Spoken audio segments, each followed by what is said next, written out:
Chers frères et sœurs camerounais, nous sommes le 21 octobre 2017 et je viens de voir une vidéo montrant des chars aux couleurs de l'ONU transportés en catimini à travers notre pays.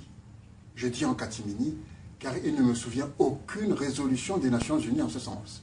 J'en déduis donc, comme vous, que la France fomente un complot. Ce ne serait pas le premier. Cette perspective me soulève le cœur et je ne peux me retenir car nous connaissons le mode opératoire qui a mené aux tragédies de la Côte d'Ivoire et du Rwanda, pour ne citer que celle-là. L'heure approche où le Cameroun aura un nouveau président et la France est prête aux pires horreurs pour mettre en place un dirigeant qui continuera de garantir ses intérêts au détriment du peuple camerounais. Le pays traverse actuellement une crise institutionnelle et il n'y a pas de meilleur terreau pour les manigances françaises. Aussi, avant tout bain de sang, je dénonce par avance l'État français qui prétextera un souci humanitaire pour justifier une intervention militaire au Cameroun sous le couvert des Nations Unies. Je dénonce par avance les médias qui feront croire au monde entier qu'au Cameroun, la haine fait rage entre les populations anglophones et francophones.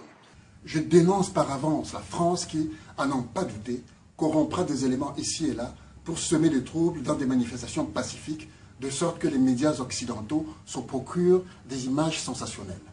J'accuse par avance la France et la communauté internationale d'être responsable de toutes les morts par armes qu'il y aura au Cameroun, parce que le Cameroun ne fabrique aucune arme à feu.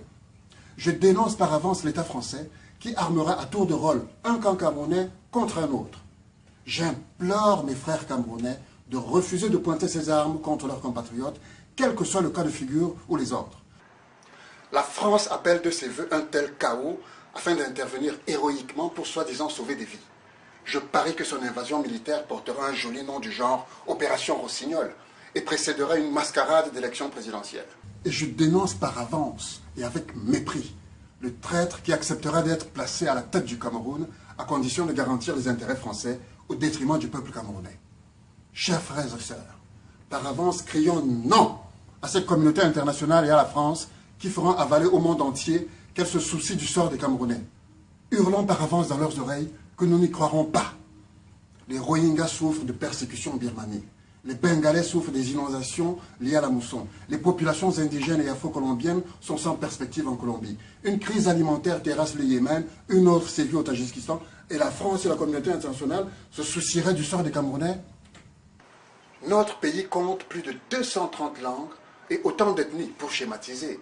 Mais il est pour le moins curieux que la confrontation vers laquelle on nous fait glisser insidieusement ait pour ligne de démarcation deux langues importées, le français et l'anglais. Je l'affirme haut et fort maintenant. Il n'y a absolument aucune haine entre Camerounais, quelle que soit leur ethnie, leur langue, leurs opinions ou leurs revendications. Si c'était le cas, il y a longtemps que nous nous serions entretués. J'affirme qu'il n'y a pas un seul Camerounais qui dénie à un autre sa liberté de revendication. Et toutes les revendications sont dirigées contre le gouvernement et les institutions, pas contre les autres concitoyens. J'affirme que les réformes nécessaires au Cameroun ne concernent pas une population contre une autre, elles concernent tous les Camerounais. Et rien, pas même une puissance étrangère, ne devrait empêcher un dialogue national.